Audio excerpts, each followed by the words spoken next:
Assalamu alaikum. The main aim of this lecture is to prove some theorem related to the sequences. Then we define the notion of the recurrence relation, and also we give some examples related to the recurrence relation. So सबसे पहले हम आते हैं theorem की तरफ. ये काफ़ी important theorem है. इसकी स्टेटमेंट है कि for each irrational number x there exists a sequence Rn of distinct rational numbers such that limit n approaches to infinity Rn is equal to x.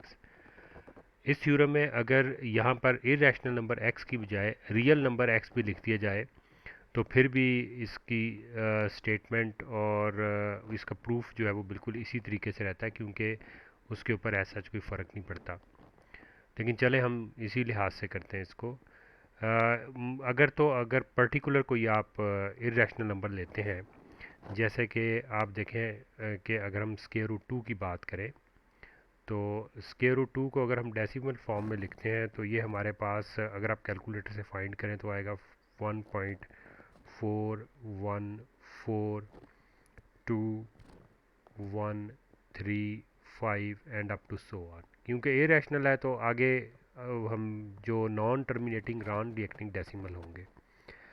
अब अगर हम एक सीक्वेंस बनाए देखें, उसमें पहली टर्म हम 1 लिखते हैं, दूसरी टर्म हम 1.4 लिखते हैं, थर्ड टर्म हम 1.41 लिखते हैं, उसके बाद फोर्थ टर्म हम 1.414 लिखते हैं. ऐसे ही यहाँ पर हर नेक्स्ट डेसिमल हम आगे बढ़ाते जाएंगे अप टू सो ऑन.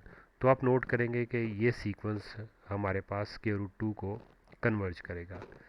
लेकिन हम यहाँ पर जो प्रूव करना चाह रहे हैं वो जनरली किसी भी इरेशनल नंबर x के लिए है.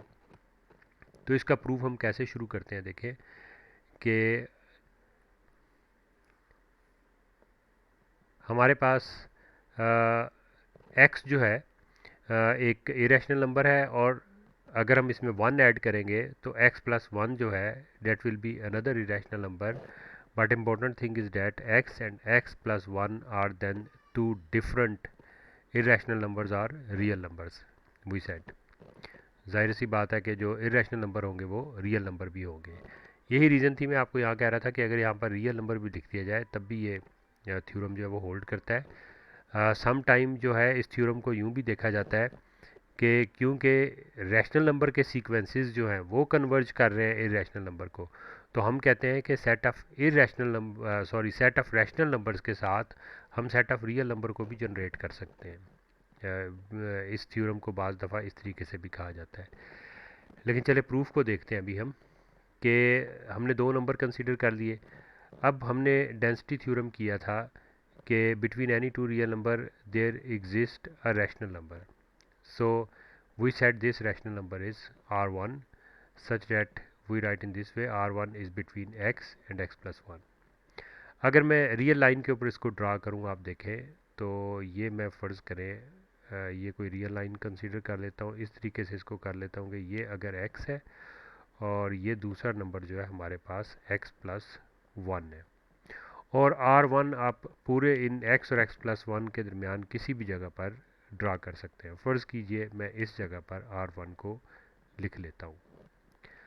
अब अगर नेक्स्ट स्टेप की तरफ जाएं तो आप देखें, सबसे पहले तो जो नोट कर लेते हैं, अगर ये x है, x प्लस 1 ये है, तो x प्लस हाफ ये पॉइंट होगा x प्लस 1/2. अगला पॉइंट हमें ये कहता है कि similarly there exist a rational number R2 which is not equal to R1 such that R2 is less than minimum of R1 and x plus half and greater than x, or no doubt these will be less than x plus 1. अब minimum in दोनों में से जो भी minimum होगा, अब मैंने जिस तरीके से ड्रा किया था R1 हमारे पास ये रहा, x प्लस हाफ हमारे पास ये रहा, इन दोनों में मिनिमम x प्लस हाफ है. अगर मैंने R1 को इधर ड्रा किया होता तो R1 मिनिमम हो जाता. चले इसी केस को लेते हैं. तो अब मैंने R2 जो ड्रा करना है वो x प्लस हाफ के दरमियान ड्रा करना है, क्योंकि मिनिमम इसमें यही है. फ़र्ज़ कर लीजिए कि मैं R2 जो है वो उसको इस जगह पर ड्रा कर लेता हूँ कि ये हमारे पास R2 है, और अब नेक्स्ट स्टेप के लिए आप देखें x प्लस 1/3 को भी मैं इस पे मेंशन करता हूँ। तो हाफ इसके मिड में था, तो 1/3 डिस्टेंस के ऊपर होगा। तो मैं इसको यहाँ पर मेंशन कर देता हूँ कि ये होगा पॉइंट हमारे पास जो होगा x प्लस 1/3। नेक्स्ट स्टेप हमें क्या कहता है कि continuing in this manner we have R3 which is not actually equal to R2। कैसे हम कहेंगे कि ये R2 के इक्वल नहीं है? कि हम इसको इंसर्ट करेंगे x और मिनिमम ऑफ R2 और x प्लस 1/3 के दरमियान। यहाँ पर जैसे मैंने रैंडमली बनाया था, तो R2 हमारे पास ये है, x प्लस 1/3 इस जगह पर मौजूद है। तो इनमें से छोटा R2 है, तो इसका मतलब है कि R3 को मैं यहाँ कहीं ड्रा करूँगा, ये हमारे पास बनेगा R3। सेम यही स्टेप कंटिन्यू रखेंगे, यानी हम x प्लस 1/4 को जब कंसीडर करेंगे तो वो यहाँ पर इसी जगह पर, इस जगह पर कहीं आ जाएगा x प्लस 1/4। और उसी तरीके से जो नंबर लेंगे वो मिनिमम ऑफ R3 और x प्लस 1/4 से लेस होगा, तो उस नंबर को हम R4 कहेंगे। अब देखें कि जब हमारे पास यहाँ पर R4 है, इस जगह पर R3 है और यहाँ पर x प्लस 1/4 है। अब अगर इन्हीं स्टेप्स को कंटिन्यू रखेंगे तो आप देखें, अगर यहाँ पर Rn होगा, यहाँ पर Rn -1 होगा और इस जगह पर x प्लस 1/n होगा।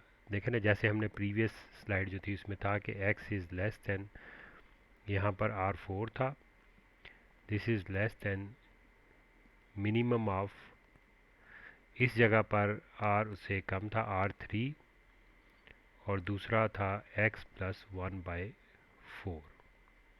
तो जब इस जगह पर हमारे पास n होगा तो इधर n से कम आ जाएगा और इसी जगह पर वो n ही हम लिखेंगे। तो ये स्टेप बन जाता है। Means we have find Rn in such a way that Rn is between x and minimum of Rn -1 and x plus 1/n। तो फाइनल रिजल्ट क्या निकलता है? This implies that there is a sequence Rn of distinct rational numbers, क्योंकि जिस तरीके से हमने generate किया था वो डिस्टिंक्ट रैशनल नंबर ही बन रहे थे, such that this Rn is between x and x plus 1/n। अब x को अगर हम एज अ सीक्वेंस कंसीडर करें तो ये एक कांस्टेंट सीक्वेंस बनेगा, तो इसकी लिमिट x होगी, लेकिन x प्लस 1 की लिमिट bx होगी। तो अगर सैंडविच थ्योरम यूज़ करें तो उस लिहाज से Rn की लिमिट भी x होगी, तो उसी को यूज़ करते हमने ये लिख दिया है। तो इस तरीके से ये रिज़ल्ट हमारे पास प्रूव हो जाता है। अब नेक्स्ट थ्योरम है हमारे पास, we have given that let sequence Sn be a bounded sequence, और फिर है if Sn is monotonically increasing then its converges to its supremum, and if Sn is monotonically decreasing then it converges to its infimum। अब देखें, अगर कोई sequence bounded होगा तो उसका एक सुप्रीमम भी होगा और इन्फीमम भी होगा। मिसाल के तौर पर आप देखें, अगर हम सीक्वेंस की बात करते हैं कि पहली टर्म हमारे पास 1 है, फिर 1/2 है, फिर 1/3 है, फिर 1/4 है and up to so on. तो ये एक बाउंडेड सीक्वेंस है और इसकी तमाम टर्म्स जो हैं वो हमारे पास 0 और 1 के दरमियान है। तो इसका जो सुप्रीमम है हमारे पास वो 1 है और इसका इन्फीमम जो है वो 0 है। तो ये क्योंकि एक डिक्रीजिंग सीक्वेंस है तो ये अपने इन्फीमम 0 को कन्वर्ज करता है। हम इसका जनरली प्रूव करना चाह रहे हैं, जो पहला है जिसमें है कि कोई सीक्वेंस है हमारे पास जो मोनोटोनिकली इंक्रीजिंग है और वो अपने सुप्रीमम को कन्वर्ज करता है। हम सबसे पहले एज्यूम करते हैं कि suppose capital S is the supremum of Sn and also we consider epsilon is any positive number. अब देखें, अगर मैं इस इंक्रीजिंग सीक्वेंस को ड्रा करूं कार्टेशियन प्लेन के ऊपर तो इसकी टर्म्स कुछ इस तरीके से हमारे पास बनेगी। फ़र्ज़ कर लेते हैं ये हमारे पास y है, ये चलें इसके कॉरस्पॉन्डिंग हम ड्रा कर रहे हैं असल में xn को, sn को, और इसके कॉरस्पॉन्डिंग जो है हम n को कंसीडर कर रहे हैं, नंबर ऑफ़ टर्म्स को। तो मैक्सिमम वैल्यू हमारे पास जो है वो s को हम कंसीडर कर लेते हैं कि ये s है हमारे पास।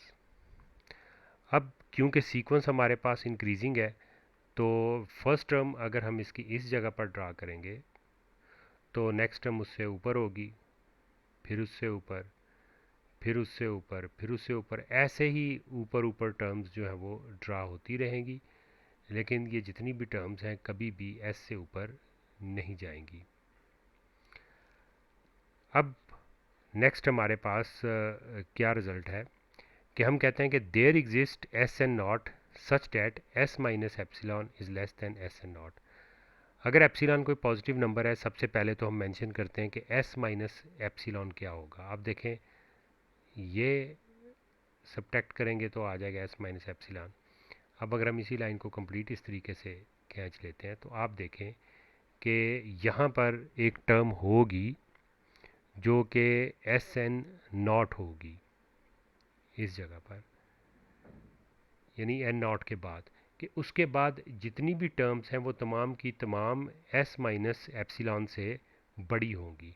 तो इसी चीज़ को देखें हमने यहाँ मेंशन किया है कि S minus epsilon is less than S N naught, and then after N naught S N is greater than S N naught, और नो डाउट वो अपने सुप्रीमम से हमेशा छोटी होंगी। और इसमें भी कोई शक नहीं है कि अगर वो s से छोटी है तो एप्सिलॉन तो पॉजिटिव नंबर है, तो s प्लस एप्सिलॉन से भी छोटी होंगी। इस एक्सप्रेशन से अब हम देखें, बाकी चीज़ों को इग्नोर कर देते हैं और उन्हीं को हम कीप रखते हैं जिससे हमारा प्रूव हो सकता है। तो हम लिखते हैं कि S N is between s plus epsilon and s minus epsilon.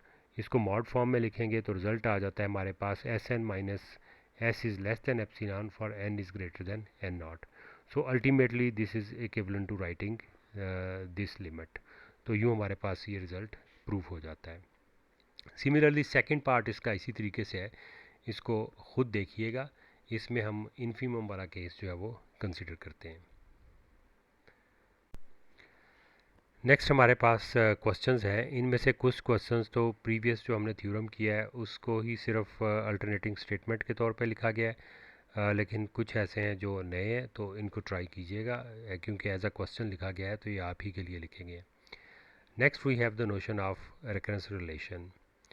जब हम शुरू में बात कर रहे थे कि सीक्वेंसेस को लिखने की, तो सीक्वेंसेस को डिफरेंट तरीके से लिखा जाता है। बाज़ दफ़ा ऐसा भी होता है कि हमारे पास सीक्वेंस के लिखने के लिए कोई ऐसी एक्सप्रेशन नहीं बनती जिसे हम जनरल टर्म कह सकें। फॉर एग्ज़ाम्पल अगर हम सीक्वेंस ऑफ प्राइम नंबर्स की, पॉजिटिव प्राइम्स की बात करें, 2, 3, इसके बाद इसमें 5 आ जाता है, फिर इसमें 7 आ जाता है, और अप टू सो ऑन, ढेर सारे यानी इसमें नंबर जो है वो इंक्लूडेड होते हैं। तो इसके लिए हमारे पास कोई ऐसा मेथड एग्जिस्ट नहीं करता कि हम इसमें इसकी जनरल टर्म लिख सकें, तो इसको ऐसे ही लिखा जाता है या वर्ड यूज़ किया जाता है सीक्वेंस ऑफ प्राइम। एक ऐसा सीक्वेंस भी था, जैसे देखें इसकी फ़र्स्ट टर्म 1 है, फिर दूसरी टर्म 1 है, फिर तीसरी टर्म हम प्रीवियस 2 को ऐड करके हासिल करते हैं। अब हम हमेशा प्रीवियस 2 को ऐड करके नेक्स्ट टर्म जो है वो हासिल करते रहेंगे। और ये जो सीक्वेंस है ये फिबोनाची सीक्वेंस कहलाता है। इसको भी लिखने के लिए जनरल टर्म हमारे पास नहीं है, लेकिन हम जिस तरीके से लिखते हैं उसमें प्रीवियस टर्म्स का सहारा लेते हैं। तो इस तरीके से जो सीक्वेंसेस को लिखा जाता है उसके लिए हम वर्ड यूज़ करते हैं रिकरेंस रिलेशन। यहाँ पर भी देखें, हम कहते हैं कि a sequence is said to be defined regressively और by recurrence relation if the general term is given as the relation of its preceding and succeeding term in the sequence together with some initial condition। जैसे इसमें देखें, अगर हम इसकी general term को F N से represent करते हैं तो इसको हमने लिया है प्रीवियस टर्म के सम के तौर पर, जिसमें एक n नेगेटिव 1 लिख लेते हैं और एक n नेगेटिव 2 लिख लेते हैं। तो ये हम स्टार्ट कर रहे हैं n is greater than equal to 3 के लिए, जबकि हमारे पास F1 और F2 दोनों जो है वो 1 के बराबर है। तो इस तरीके से और भी सीक्वेंस लिखे जा सकते हैं।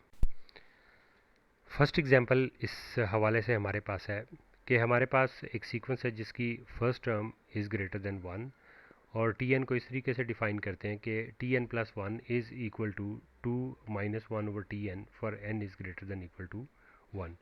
मीन्स के जो हम T2 हमारे पास आएगा वो असल में होगा 2 - 1/T1, और जब हम T3 लिखेंगे तो वो हमारे पास आ जाएगा 2 - 1/T2। तो अब देखें, इस सीक्वेंस को आप जनरली नंबर फॉर्म में नहीं लिख सकते अनलेस के हमें ये T1 प्रिसाइसली ना दिया जाता, फिर हम शायद टर्म्स T2 T3 T4 ये फाइंड कर सकते थे, अदरवाइज़ नहीं फाइंड कर सकते। इसमें हमने पहले शो करना है कि show that Tn is a decreasing sequence, फिर दूसरे नंबर पे है बताना है इट इज़ बाउंडेड बिलो, और फिर हमने इसकी लिमिट भी फाइंड करनी है। तो इसके सोल्यूशन के लिए आप देखें, सबसे पहले हम ये नोट करते हैं कि हमें गिवन है T1 इज़ ग्रेटर देन 1, और Tn को जब डिफ़ाइन किया है Tn plus 1 is equal to 2 - 1/Tn for n is greater than equal to 1। तो इससे रिज़ल्ट हमारे पास निकलता है कि Tn जो है वो पॉजिटिव टर्म्स होंगी सारी for all n is greater than equal to 1। Even मेरे ख्याल में ये ग्रेटर देन 1 भी होंगी, क्योंकि अगर इस जगह पर हम ग्रेटर देन 1 कोई नंबर लिखेंगे तो 1 over this greater than 1 number is less than 1। देखें ना, अगर हमारे पास Tn जो है वो ग्रेटर देन 1 है तो 1 ओवर Tn जो है वो लेस देन 1 आ जाता है। और अगर हम इसको साथ माइनस को मल्टीप्लाई करेंगे तो 1 over Tn is greater than -1. So when we add 2 on both sides we get 2 - 1 over Tn is greater than 1। Means के हर टर्म जो है that will be greater than 1। तो नो डाउट इसे हम पॉजिटिव भी लिख सकते हैं। यहाँ पर हमने सिर्फ पॉजिटिविटी को यूज़ करना होगा, इस वजह से हमने इसको पॉजिटिव लिखा है। अब हम डिफरेंस कंसीडर करते हैं Tn माइनस Tn प्लस 1 का। तो यहाँ पर Tn प्लस 1 की वैल्यू पुट करते हैं, आ जाता है हमारे पास Tn -2 plus 1 over Tn। So this is equal to Tn square minus 2Tn plus 1 divided by Tn, और इसको कंप्लीट स्केयरिंग की फॉर्म में लिखा जा सकता है Tn -1 whole square over Tn, और ये हम जानते हैं कि पॉजिटिव है। अब रिज़ल्ट क्या निकला हमारे पास कि क्योंकि हमने जो शुरू में डिफरेंस कंसीडर किया था यहाँ पर वो था Tn माइनस Tn प्लस 1 को, तो इससे रिज़ल्ट निकल आया Tn is greater then Tn plus 1 for all n is greater than 1। Means every previous term is greater then the next term, तो या फिर every next term is less than the previous term. तो जिससे ये result निकला कि ये sequence हमारे पास मोनोटोनिकली डिक्रीजिंग सीक्वेंस है। अब अगर बाउंड्रीनेस की बात करें तो आप देखें कि जैसे पीछे भी जिक्र किया था मैंने कि Tn इज़ ग्रेटर देन 1, क्योंकि हमने लिखा था कि Tn plus 1 is greater than 1 for all n। तो नो डाउट ये उसी के इक्विवेलेंट है कि आप कहें Tn is greater than 1 for all n। यहाँ पर ग्रेटर देन इक्वल टू अगर 1 लिखा जाए तो सेम इससे भी हम ये रिज़ल्ट निकाल सकते हैं, क्योंकि हमें गिवन है कि ये T2 T3 T4 is greater than 1, और हमें गिवन है T1 इज़ ग्रेटर देन 1। अब ये चीज़ हमें अगर गिवन है ये चीज़ हमारे पास रिज़ल्ट निकल आता है कि Tn is greater than 1 for all n is greater than 1, तो इसका मतलब ये हुआ कि ये बाउंडेड बिलो है, क्योंकि 1 जो है अगर टर्म जितनी भी होंगी वो सारी की सारी जो है वो 1 से बड़ी होंगी, और इसमें 1 इसका जो है वो लोअर बाउंड है, जिसकी वजह से हम लिख रहे हैं कि Tn is bounded below. Next, अब हमें गिवन है कि Tn एक डिक्रीजिंग सीक्वेंस है और बाउंडेड बिलो है। ये अपने इन्फीमम को कन्वर्ज करेगा, लेकिन इसके इन्फीमम के बारे में तो हमें कुछ भी मालूम नहीं है। 1 इसका लोअर बाउंड ज़रूर है, लेकिन इसका इन्फीमम के बारे में तो हम कुछ नहीं कह सकते। जैसे हो सकता है कि n जो है वो 1 0.1 से भी बड़ा हो, अगर 1 से बड़ा है तो इस तरह की कोई भी कंडीशन हो सकती है। तो लिमिट फाइंड करने के लिए जो हम मेथड यूज़ यहाँ पर करते हैं वो ये है कि ये रिज़ल्ट पीछे हमने क्वेश्चंस में गिवन था कि अगर हमारे पास limit N approaches to infinity T N T के बराबर हो तो limit N approaches to infinity T N plus one और limit N approaches to infinity T N ये दोनों इक्वल होंगे। देखें ना, अगर आप जानते हैं कि limit N approaches to infinity 1/n हमारे पास ज़ीरो के इक्वल होता है, और अगर हम limit N approaches to infinity 1/n+1 की बात करें तो ये भी ज़ीरो के बराबर होता है।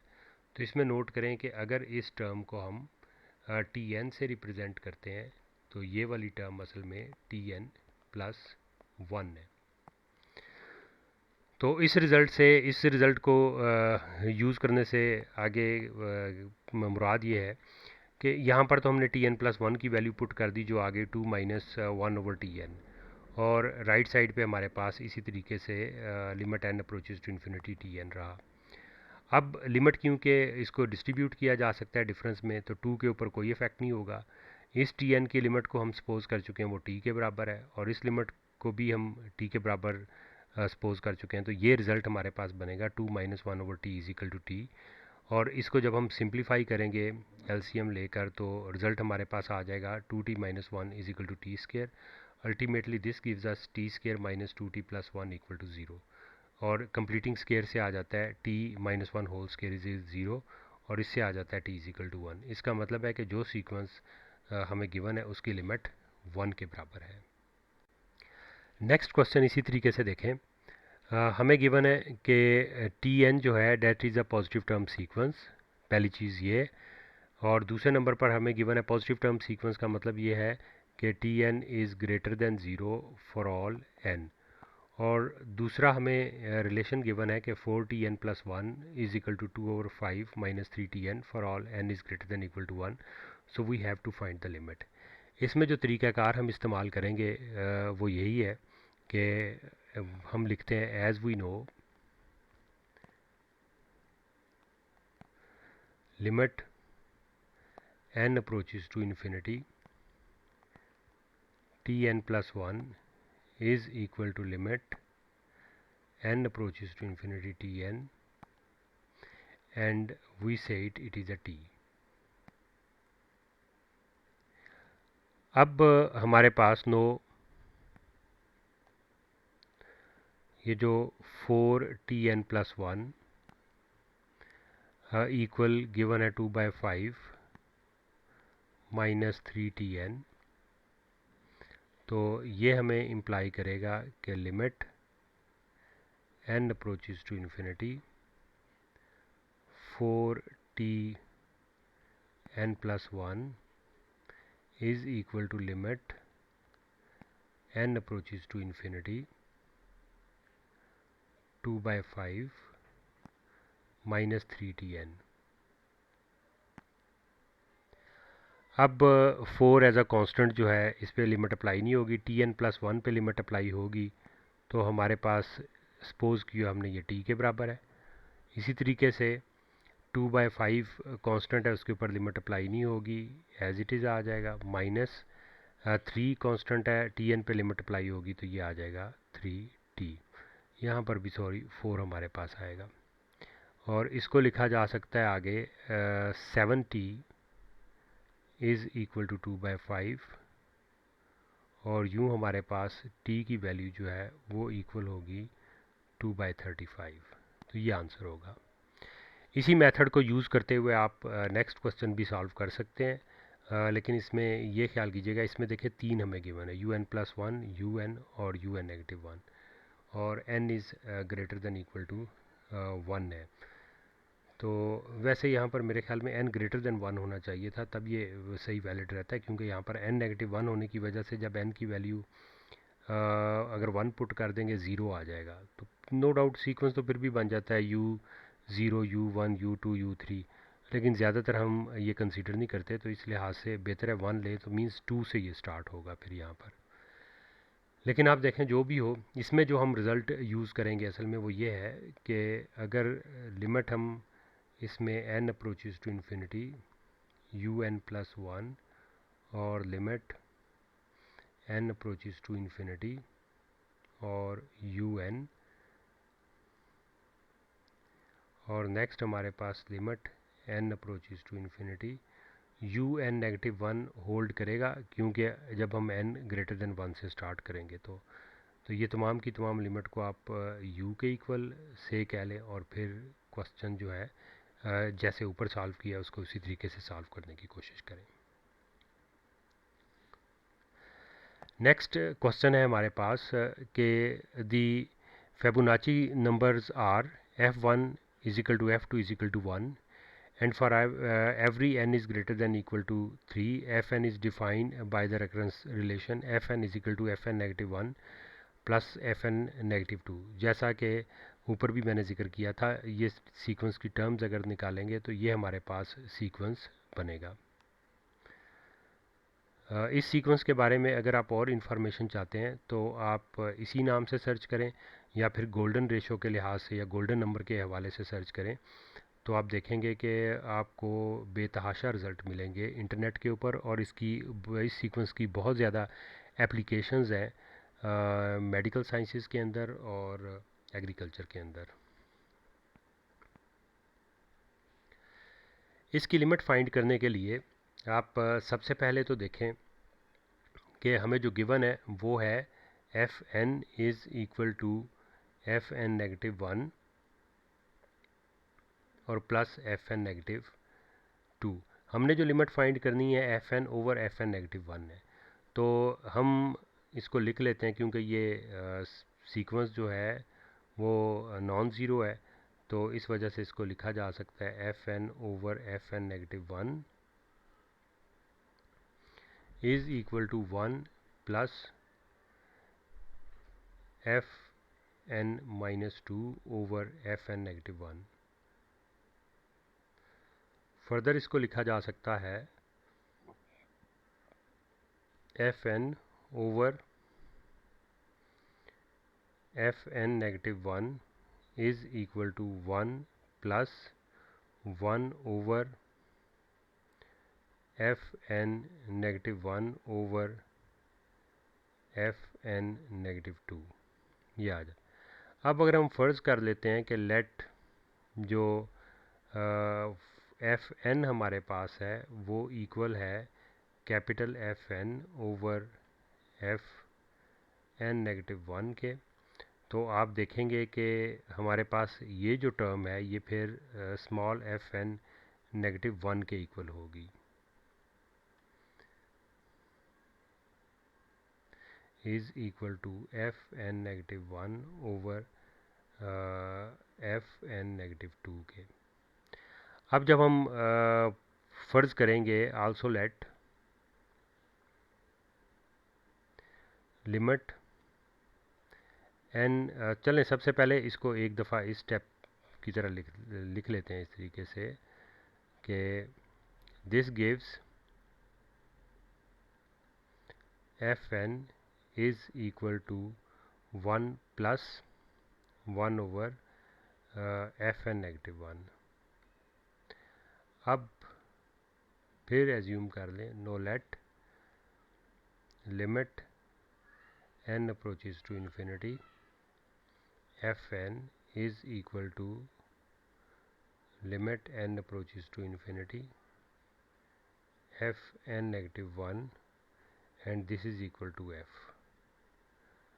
तो इससे हमारे पास जो रिज़ल्ट निकलेगा this implies limit n approaches to infinity fn is equal to limit n approaches to infinity 1 plus 1 over f n negative 1, और इसको फिर लिख सकेंगे आप f is equal to 1 plus 1 over f।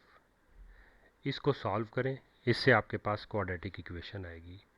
उस क्वाड्रेटिक इक्वेशन के दो रूट्स आएंगे, और उन दो रूट्स में से एक रूट जो है वो गोल्डन नंबर होगा और वो वाला होगा जो पॉजिटिव होगा, क्योंकि ये सीक्वेंस जो है हमारे पास पॉजिटिव नंबर का सीक्वेंस है, तो इसकी रेशो जो है वो भी किसी पॉजिटिव नंबर को कन्वर्ज करेगी।